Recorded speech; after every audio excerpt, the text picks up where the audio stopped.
but everyone will end up hurt at some point. They will have a hard fall. They'll fall off the snow hill. They'll fall off the banks. But then notoriously, somebody shows up and says, what?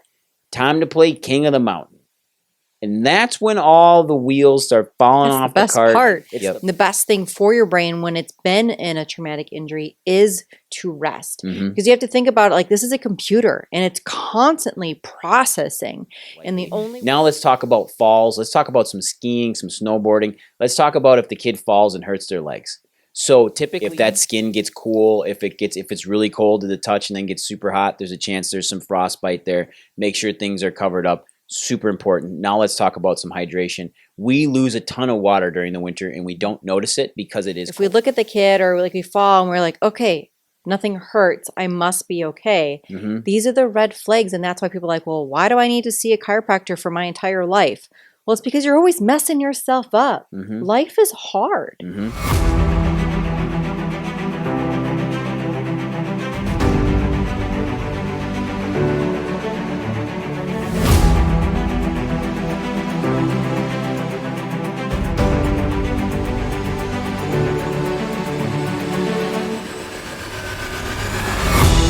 Everybody, welcome back to the Prime Podcast. I'm your host, Dr. Skip Wyss, and as always, I have the beautifully, wonderful, radiant Dr. Fairy Fingers here herself, the pelvic floor whisperer, Dr. Julie Wyss.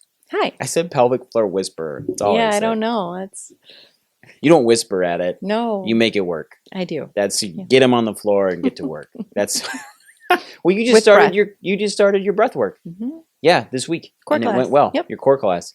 Probably one of the coolest things I think that we offer here in this clinic besides chiropractic care. Well, the results speak for themselves, and if you do the work, you get the results. Yeah, and it's kind of funny because if they don't do the work, the results don't happen, but they can always go back and constantly redo the work. And that was one of the neatest things that I do find is that with the moms that we do help, when you repair and help them repair their diastasis pelvic floor issues, they'll fall off the wagon a little bit, notice their low back instability start coming back. All I have to do is mention, have you been doing your breath work?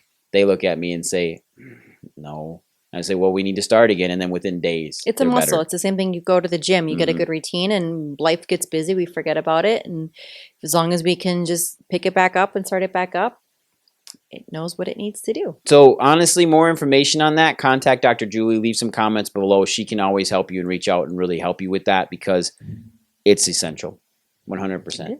To normal life. So today, Dr. Julie, we have some really fun things to talk about. I know that we are running into the winter season and winter is going to be upon us. And I want to talk about the S words that happen during the winter with children.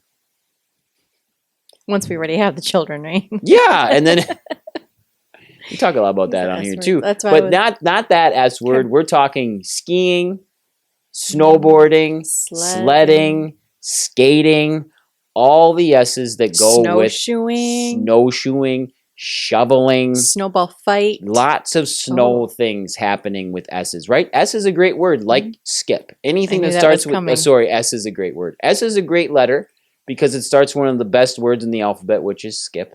And so let's talk about this because all of these winter activities are now upon us. But then how do we keep our kids healthy? Well, it's these little childhood traumas, right? It's the same thing as learning to walk. We think that, oh, it's no big deal, but everybody goes through it. So that just means everybody is subluxated. Yep. So it just translates that. Oh, okay, another S word, subluxation. Oh, look at all these S's. Super duper. But it's that important. And so all of these little traumas, it's kind of like we typically pick the kid up if they fell off of a swing or if they were sledding, and we dust them off. And if they cry a little bit or there's no cry, and we just like say, hey, you're okay. We think they are okay. If there's no if there's no bruises, if there's no blood, no broken skin.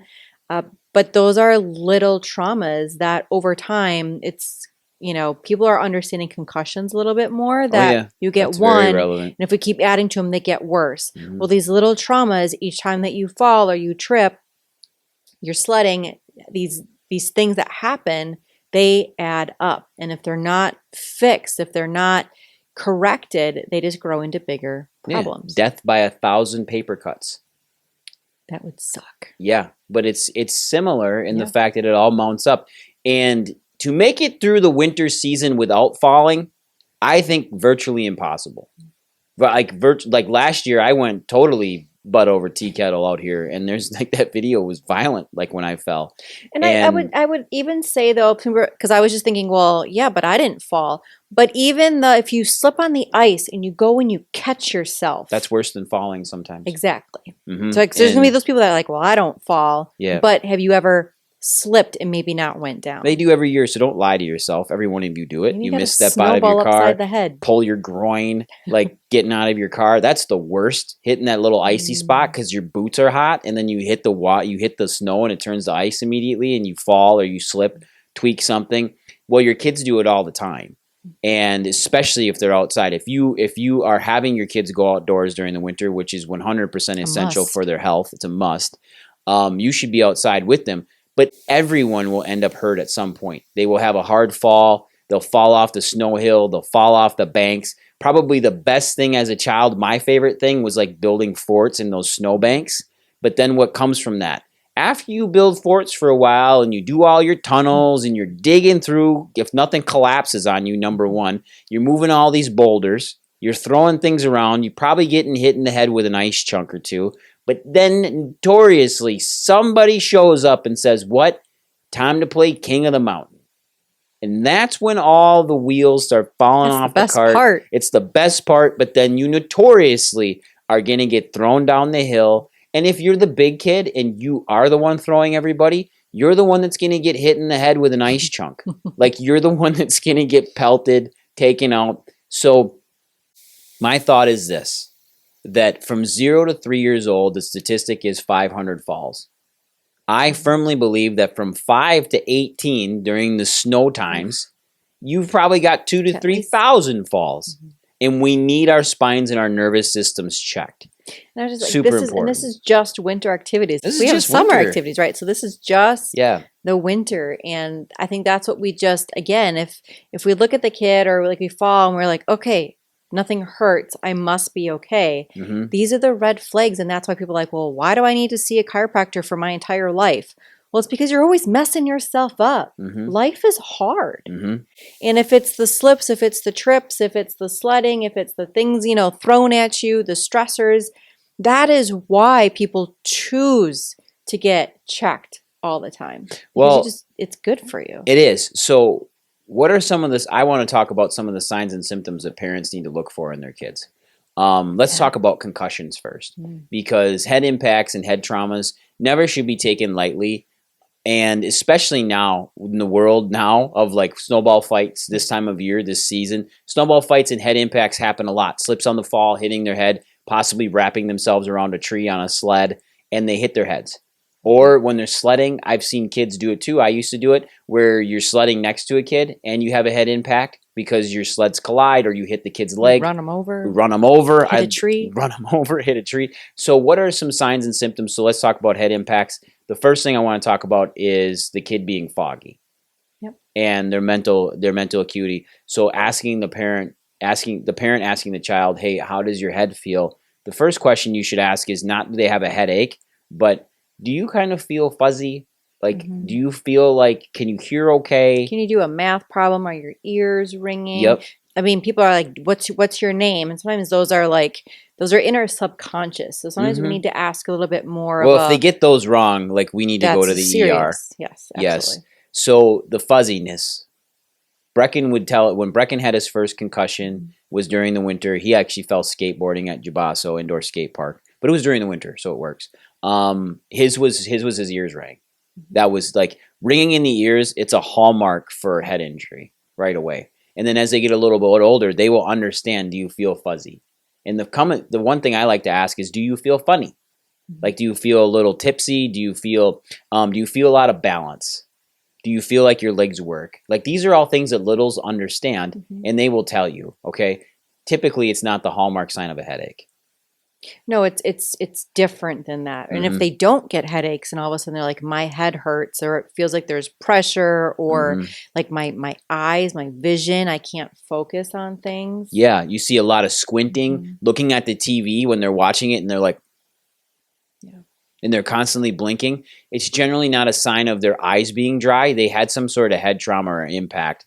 Another thing, common misnomer when we were younger, was to not allow a child to sleep after a head impact, where all of the research now in the last decade, I would say, is all for sleeping. I can understand it. Back then it was kind of like, well, if they go to sleep, they might not wake up. Yeah, they were worried that about was that. the worry. Right. But now like that's not true. That's disproven. All of the research and and we work on brains all the time. Yep. And the best thing for your brain when it's been in a traumatic injury is to rest. Because you have to think about it like this is a computer and it's constantly processing.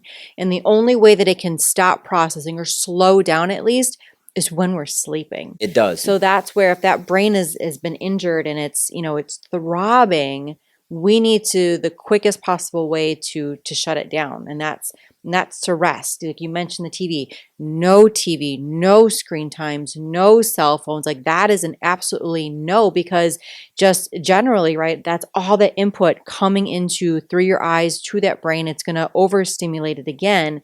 And we need that brain to calm down, to relax. Yeah, nailed it. You're That's welcome. it for today, folks. That's it.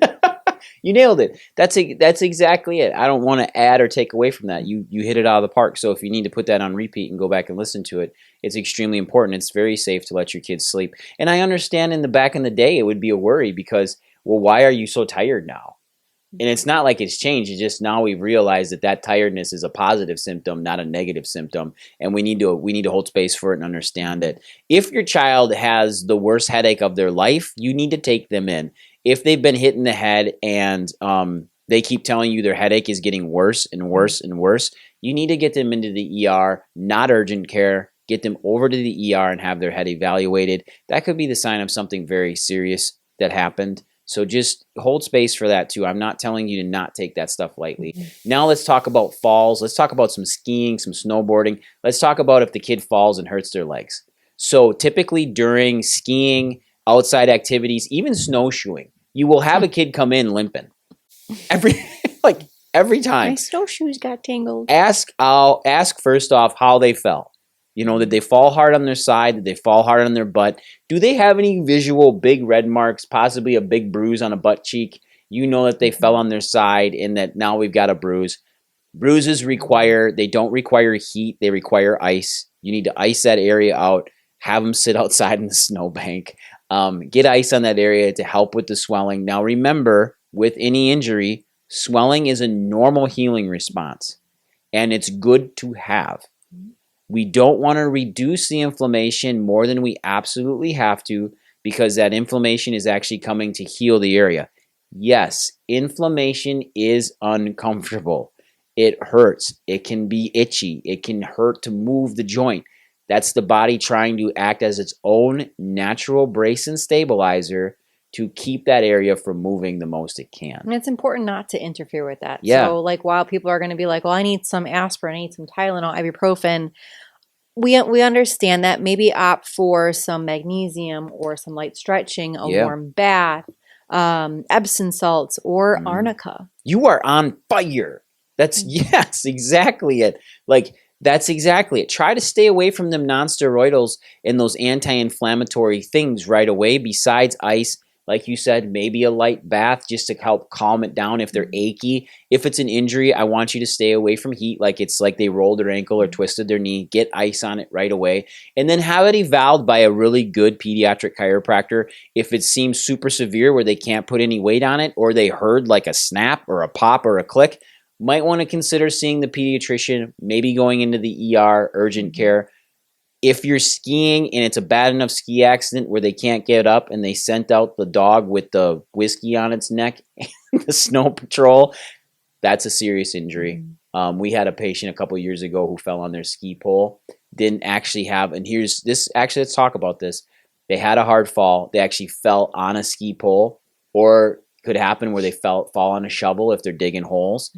And if they're complaining to you of severe abdominal pain, but you don't see any marks you don't see any cuts of the skin, you may still want to take them in and get them looked at if it's severe enough. This young boy had a bowel perforation and actually ended up in emergent surgery after a med flight because he fell on that ski pole. That ski pole did not impale him. It didn't go through the skin. It didn't break the jacket. There was the no injury marks. of pushing in that severe pressure in that instance. So we just want to be real mindful of that and understand what that fall is and what that tummy does. So let's say that they're snowboarding or skiing, they twist their knee and they go and see their doc, and the doc says nothing to worry about, put them in an immobilizer. What do you think the next best step is? See your chiropractor. Exactly, see a chiropractor. I've been through this. And get your kid in to get them evaluated by the best person you know to check their spine, check their pelvis, and check their legs. I think that's like the segue mark of, but I thought you're just a chiropractor. Well, if you have bones in you, that's what chiropractic does. So we make sure that all of your bones, your body is put together like it should be, like Mr. Potato Head, right? You can take the things off. But so you have joints in your wrist, right? Carpal tunnel, people talk about that, or we're outside and we're slipping in the falls. Granted, we can't help a break. Right, but we can make sure all of the tiny intricate bones in your wrist are where they need to be so then it can heal and then it can grow. Same thing with your knees, your hips, your ankles. And so sometimes it's kind of like, well, I'm just coming for my back. Well, that's great if that's what you think, but please know that a really good chiropractor, we're evaluating everything because you walked in on your feet or maybe your hands, however you rolled into the office. We are checking and we are assessing all of those things because that's how you show up each and every day. And see, our patients here know that we concentrate on the neurology. We want the nervous system communicating, but the bones are what protect the nervous system. We understand the bones. And here's another thing. Your good chiropractors, the ones that really know what's going on, they take x-rays. Like we have an x-ray unit. If you come in and you have a wrist injury, there's a good chance if we start evaluating it and we start seeing that there's a possible sign of fracture, we're going to take an x-ray to check for safety to make sure everything's okay. It gets professionally read. We can get you over to the ER right away. If there's a break or a fracture, you can leave with that stuff. Like these are all things that we're trained on evaluating and understanding and really getting to the bottom of. And to be honest with you, if you've been in to see us with your children or yourself, we probably know you better than anybody else in your healthcare team. Because we're seeing you incredibly consistently. We're your primary care. Yep. And we can check neurology. So if you're coming in and we have a possible suspect of a head injury, we know the checks. Your eyes are dilated. We do all the checks. Correct. Yep. And it's more than just holding that flashlight in your eye there, Julie, and just seeing, I always picture Tom Cruise during what is that movie? Days of Thunder, and he gets his head injury as Dick Trickle. And he's sitting there on that, and Nicole Kidman's checking his eyes, and like I remember that so much head injury. We do so much more than that. Yeah, there's so much internal that we're actually looking at. But again, sometimes that's that first assessment that we're at home that we're gonna like take a peek. Just know that really good certified pediatric chiropractors that we are trained in that. Now let's talk lastly about hydration for our children during the winter because hydration and skin protection. Yeah. So if we're outdoors during the winter, remember the snow magnifies like crazy. It magnifies the sunlight. Not uncommon to get a sunburn if you're outside for a long time. Can be confused with windburn. Yep. And you know this a lot. Why don't you talk about it from skiing? Well, it's just, protect the skin. So if there's a wind chill, right, we want to make sure that's protected. But then lots of times if it's warm outside, we're getting that glare, we're getting that reflection off of the snow just to keep that in mind, especially if we have little ones. Again, not anything to be afraid of. That sun is good. That's going to be that good for that vitamin D within the body to process that. But if we're going to be prolonged outside, just to make sure that we're either covering that area up, maybe wearing a hat, it's not unheard of to put a little bit of skin protectant on. If that skin gets cool, if it's really cold to the touch and then gets super hot, there's a chance there's some frostbite there. Make sure things are covered up. Super important. Now let's talk about some hydration. we lose a ton of water during the winter and we don't notice it because it is cold. So we're not generally sweating through our clothes, but it is a dry environment. So your body's going to perspire more. It's going to move out more fluid. So you need to stay hydrated during the winter, especially when you're outdoors. You can't just eat snow, right? Well, you can, but it would take a long time. But so this is kind of like if you notice that your child's lips are cracking, they're dry, or they're constantly licking them because they're trying to replace that. If their skin looks like it's pale or scaly, same thing with their arms or legs, or you might notice like the extra shedding, all the dust in your house builds up in the wintertime. That's a clear sign that we are past of just being thirsty, that we're dehydrated. Yeah, eyes are pasty. It's really important to build that up. And it's not the tendency to be grabbing liquids again because you're not overheated or you're not warm. So it's a really good practice. You can put we have other videos on how to hydrate. But figure out however we can get those extra fluids in this time of year, just because everybody's also sick. We use a vitamin C powder that we put in our drinks. Then it gives us a little bit of flavor. We have an electrolyte additive flavor to your water, or the electrolyte. So then that also helps that they're getting the fluid. And then there's a little bit of taste to it, a flavor, but you're also getting the added benefits if it's the electrolytes, the vitamin C. Yeah, I 100% agree with you on that. I'm so happy you went into the electrolyte things, because that is something with kids. And I would strongly have you do this too. When kids do come in from the cold, the first thing we want to do is like give them hot chocolate, like give them warmth, because that's just what we do. And we mix sweets in with it. I would give them like room temperature or warm water, have them drink that while you're preparing whatever you're trying to prepare for them. Even giving them warm soup broth, way better than just giving them hot chocolate and giving them a ton of processed sugars. Salt in that water. Oh yeah, a little salt in that water. Yeah, that'll act as electrolytes, pull it across. If you want to do some lemon in there, or maybe some apple cider vinegar, that's obviously going to taste a little bit different. But those are all things to pull those minerals across. That's super important. And another option, a healthier option, because you've mentioned hot cocoa, is you could do it with hot water, but honey and cinnamon together in that. Or you can also do it like we don't do dairy, but a milk alternative, so almond milk or coconut milk, and warm that up, and then you can add the honey and cinnamon, or just that milk and that cinnamon together, and that's going to be like cinnamon is great. It's an anti-inflammatory. Honey, the same thing, antifungal.